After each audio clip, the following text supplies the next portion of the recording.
오늘 우리에게 주시는 하나님의 말씀은 마태복음 21장 1절부터 11절까지입니다. 마태복음 21장 1절부터 11절까지 한 목소리로 읽겠습니다. 그들이 예루살렘에 가까이 가서 갑남산 벳박에 이르렀을 때 예수께서 두 제자를 보내시며 이르시되 너희는 맞은편 마을로 가라. 그리하면 곧 매인 나귀와 나귀 새끼가 함께 있는 것을 보리니 그로 내게로 끌고 오라. 만일 누가 무슨 말을 하든 주가 쓰시겠다 하라. 그리하면 즉시 보내리라 하시니 이는 선지자를 통하여 하신 말씀을 이루려 하심이라. 일렀으되 시온 딸에게 이르기를 내 왕이 내게 임하나니 그는 겸손하여 나귀 곧 멍에 매는 짐승의 새끼를 탔도다 하라 하였느니라. 제자들이 가서 예수께서 명하신 대로 하여 나귀와 나귀 새끼를 끌고 와서 자기들의 겉옷을 그 위에 얹음에 예수께서 그 위에 타시니 무리의 대다수는 그들의 겉옷을 길에 펴고 다른 이들은 나뭇가지를 베어 길에 펴고 앞에서 가고 뒤에서 따르는 무리가 소리 높여 이르되 호산나 다윗의 자손이여 찬송하리로다. 주의 이름으로 오시는 이여 가장 높은 곳에서 호산나 하더라. 예수께서 예루살렘에 들어가시니 온 성이 소동하여 이르되 이는 누구냐 하거늘 무리가 이르되 갈릴리 나사렛에서 나온 선지자 예수라 하니라. 아멘. 오늘 말씀의 주제는 이제 나귀 새끼를 타고 예루살렘에 들어가시는 예수님이에요. 예수님의 그 사역의 발걸음을 보면은요, 예루살렘이라고 하는 곳을 향해서 계속 이렇게 올라가십니다. 그 예루살렘에 왜 올라가시냐면은 이제 돌아가시기 위해서 십자가의 마지막 정점이 어디냐? 예루살렘이에요. 그러니까 이제 인생의 마감이 되는 것이란 말입니다. 자, 그런데 오늘 좀 특이한 장면이 나오고 있어요. 어느 집에 가서 나귀 새끼와 나귀를 끌고 와라. 그건 두 말입니다. 나귀와 나귀 새끼를 끌고 와라. 그리고 그것을 타고 예루살렘으로 올라가신다라고 하는 이런 장면이거든요. 여러분, 이스라엘은 나귀와 나귀 새끼, 그러니까 우리로 얘기하면 소와 송아지 이 정도 같아요. 옛날에는 소, 송아지 하면은 재산 1호였습니다. 1호. 그렇죠? 똑같은 값어치란 말입니다. 그런데 이것을 어떤 낯선 사람이 와서 달라고 하니까 주인이 내어준다. 그리고 그것을 끌고 가서 예수님이 사용하시겠다. 그러니까 아무 말 없이 주인이 선뜻 준다. 이게 여러분 쉽게 납득이 안 간단 말입니다. 자, 이걸 빌려달라고 했을 수도 있고 아니면은 이걸 사용하겠다라고 해서 그냥 가져갔을 수도 있고, 정확한 그런 문장은 나오진 않습니다만 하여간 내가 몇 년 동안 길렀던 거예요. 내 거예요. 나귀 임자라고 했습니다. 임자라고 하는 것은 내 거라는 뜻이거든요. 그런데 사람들이 와서 나귀를 타오. 근데 이거 안 됩니다. 그러니까 주가 쓰시겠다. 그렇게 하면은 내어줄 거다. 그러니까 가서 끌고 와라 라고 하는 이런 장면이란 말입니다. 자, 여기에 만약에 이렇다면은 내어줄 가능성이 있어요. 첫째, 언제인지 모르지만은 주인이 어떤 사람이 와서 돈을 줬어요. 돈을 주고 이 나귀 새끼를 사라. 그리고 기르는 그 값도 줬어요. 이 먹이를 사서 이렇게 잘 길러라. 몇 년 후에 내가 가지고 다시 와서 이 나귀를 끌고 가서 사용하겠다. 이렇게 했으면은 아마 가능성은 있었을 것 같아요. 그런데 이런 가능성은 별로 이렇게 많지는 않은 것 같아요. 그러나 문장이 안 나와 있으니까 우리가 여러 가지로 좀 생각을 해볼 수가 있단 말입니다. 자, 또 하나 이럴 가능성이 있을 것 같아요. 이 주인이 어느 날 꿈을 꿨어요. 제가 추측을 해보는 겁니다. 꿈을 꿨는데 이 꿈 속에서 하나님의 그 계시가 나타나는 거예요. 그 이스라엘 민족은 하나님을 믿는 백성들이니까. 그러면서 언제 누가 와서 나귀 새끼를 달라고 할 거다. 나귀와 나귀 새끼를 달라고 할 거다. 그런데 그것은 예수 그리스도가 내 아들이 그것을 타고 예루살렘에 들어갈 것이니까 네가 내어줘라. 이렇게 꿈속에서 현몽을 받았어요. 그러면 이런 또 내어줄 만한 가능성들이 있단 말입니다. 자, 이렇게 됐건 저렇게 됐건 여러 가지 가능성들이 있는데 공통점이 뭐냐? 이걸 우리가 좀 보자는 얘기예요. 무엇이 확실한지는 잘 모르겠습니다. 그런데 공통점은 뭐냐면은 몇 년이 되었건 간에, 그리고 그 사람이 와서 돈을 주고 나귀 새끼를 사서 맡겼건 간에, 꿈에서 하나님이 나타나서 현몽을 주셨든지 간에 이 나귀 새끼 주인은 수년 동안 이 나귀를 열심히 잘 길렀어요. 정성을 다해 나귀를 길렀습니다.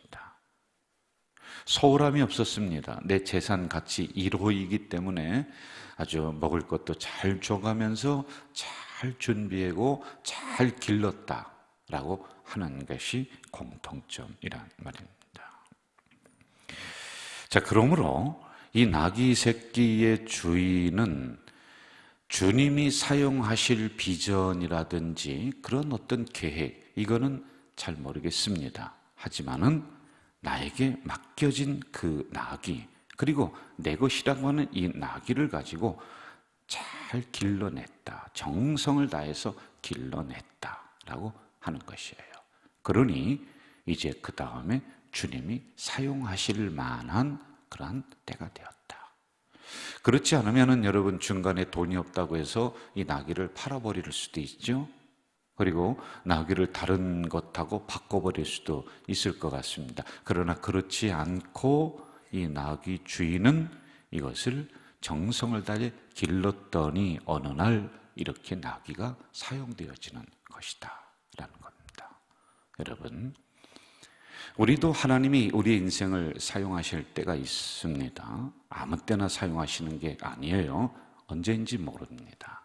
그런데 그때를 위해서 우리는 지금 최선을 다해 나의 인생을 내가 살아가야 될 의무와 책임이 있는 거예요. 여러분, 우리 교회도 하나님이 크게 잘 사용하시고 또 하나님 오른손에 들려서 무엇인가 한국교회를 위해서 크게 사용하실 때가 있다라고 저는 봐요. 그러면은요, 그것을 위해서 지금 우리가 정성을 다해 교회를 잘 섬겨나가야 돼요. 아, 그때 하나님이 나를 그렇게 사용하실 거예요. 그러면 그때 사용하실 것을 내가 알았어요. 그럼 지금 함부로 살을까요? 아, 그때 하나님이 나를 중요하게 여기고 그렇게 하실 거니까 지금 내가 막 산다, 그런 게 아닙니다. 여러분의 자녀도, 여러분의 가정도, 그리고 우리 교회도 하나님이 사용하실 때를 위해서 오늘 지금 여기를 정성을 다해 우리가 살아가야 될 이유가 있다는 겁니다. 그런 사람을 하나님이 요긴하게 사용하시고, 그런 교회를 요긴하게 사용하시고, 그런 가정을 요긴하게 사용하시지, 함부로 살고 준비하지도 않고 정성을 들이지도 않는 인생을, 가정을, 교회를 누가 사용하겠습니까? 자, 그 다음에 3절을 한번 좀 봅시다. 우리 2장 21장 3절 같이 할까요? 만일 누가 무슨 말을 하거든 주가 쓰시겠다 하라. 그리하면 즉시 보내리라 하시니. 주가 쓰시겠다 하라, 이겁니다. 이게 무슨 암호인지는 잘 모르겠어요. 근데 이 말 한마디에 이 주인은 내어줍니다. 주가 쓰시겠다 하라. 그러니까 예, 알겠습니다 하고서 내어준다는 말입니다. 여러분, 우리 인생도 주님이 사용하시겠다라고 하면은 이렇게 선뜻 내어줄 만한 인생들이 있는가? 잘 우리가 좀 생각해 봐야 돼요. 그리고 나에게 와서 주님이 내가 너를 사용하겠다라고 할 만한 나인가? 내가 너희들 가정을 사용하겠다라고 할 만한 가정인가? 그럼 그렇게 말씀하실 때 우리 가정은 예, 아멘 하면서 우리 가정을 하나님 앞에 올려드릴 수 있을까? 내가 너의 물질을 사용하겠다라고 할 때 아유, 안 됩니다. 무슨 소리입니까? 이건 내 건데. 그렇게 할 것입니까? 아니면은 예, 아멘 하면서 우리가 올려드릴 수 있는가? 이 부분도 우리가 한번 생각을 해야지만이 됩니다. 여러분, 일산에 가면은 홀트 아동복지라고 하는 곳이 있어요. 가까이 있지요. 그런데 제가 대학교 때 거기 여름 성경학교를 가서 그 아이들을 돌보면서 그렇게 했었던 그 기억이 있습니다. 근데 그게 어떻게 그 홀트 아동복지가 만들어졌냐면, 장애인 아이들이 와서 거기서 거하면서 돌봅니다. 그런데 미국에 홀트라고 하는 농부가 있었어요. 부부가 있는데요. 한국에 전쟁이 나고 그 다음에 고아들이 갈 데가 없는 그런 상황을 영화를 그 동네에서 영화를 돌아다니면서 상영을 해줬어요. 근데 그걸 저녁에 가서 이제 농사 짓고 가서 이제 그걸 구경을 했습니다. 그러다가 내가 뭐 할 수 있는 게 뭐 없을까? 이제 감동이 오는 거예요. 고아들이 그냥 막 떠들고 하니까요. 그래서 이런 고민을 하다가 안 되겠다. 한국으로 날라와서요. 8명의 고아들을 데리고 가서 잘 보살폈습니다. 이게 소문이 났어요. 그리고 나서 이제 많은 사람들이 후원금을 보내고 그러면서 생긴 게 홀트 아동복지예요. 홀트라고 하는 부부가 그렇게 했거든요. 그런데 이 본인들이 이런 얘기를 해요. 자기들 마음속에 한국에 있는 고아들 그 영상이 떠나지를 않더래요. 그러면서 자기들의 인생을 하나님이 그렇게 사용하셨다라는 고백입니다. 여러분, 과연 우리는 이럴 수가 있을까요? 이렇게 이웃을 향해서, 고아를 향해서 우리가 그걸 만들어라는 것이 아니라 어느 날 어느 순간에 말씀을 통해서 또는 다른 어떤 것을 통해서 나에게 하나님이 다가오실 때, 저를 사용해 주세요. 우리 교회를 사용해 주세요. 라고 준비되어 있는가? 그런 자신감이 우리에게 있는가? 라고 하는 거예요. 저는 우리 가자 공동체가 주님이 사용하시겠다라고 할 때 아멘 하는 공동체 되길 바라고요. 우리 가자 공동체에 있는 성도들 가정에 주님이 내가 너를 사용하겠다, 너희 가정을 사용하겠다 할 때 아멘. 우리 개인들도 내가 너를 사용하겠다 할 때 아멘. 이렇게 응답하는 우리 성도들 되시기를 주의 이름으로 축원합니다. 사랑하시는 아버지 하나님, 내 것이라고 주장하지 않고 거룩한 일에 사용된다는 뿌듯함으로 주님을 위해 가시는 마지막 그 길을 위해 헌신했던 그 나귀의 주인처럼 우리도 주가 쓰시겠다 할 때 이해하겠습니다. 아멘입니다. 그리하는 우리 성도들, 가정들, 교회들 다 될 수 있도록 인도해 주시옵소서. 오랜 시간 동안 정성을 다해 나귀를 키웠습니다. 하나님, 우리 인생도 우리의 가정도 지금 여기 우리가 정성을 다해 살아갈 수 있도록, 최선을 다해 살아가는 우리가 될 수 있도록, 그래서 어느 날 어느 순간에 주님이 사용하실 만한 그릇들이 다 되도록 인도해 주시옵소서. 오늘도 주신 말씀을 가슴에 끌어안고 살아가겠습니다. 말씀과 동행하는 우리 가족 공동체의 성도들이 되도록 인도해 주시옵소서. 예수님의 이름으로 기도하옵나이다. 아멘. 하늘에 계신 우리 아버지, 아버지의 이름을 거룩하게 하시며 아버지의 나라가 오게 하시며 아버지의 뜻이 하늘에서와 같이 땅에서도 이루어지게 하소서. 오늘 우리에게 일용할 양식을 주시고 우리가 우리에게 잘못한 사람을 용서하여 준 것 같이 우리 죄를 용서하여 주시고 우리를 시험에 빠지지 않게 하시고 악에서 구하소서.